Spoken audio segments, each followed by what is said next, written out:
किमेकं दैवतं लोके किं वाप्येकं परायणम् स्तुवन्तः कमर्चन्तः प्राप्नुयुर्मानवा शुभम् को धर्मः सर्वधर्माणां भवतः परमो मतः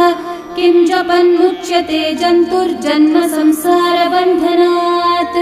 श्रीभीष्म उवाच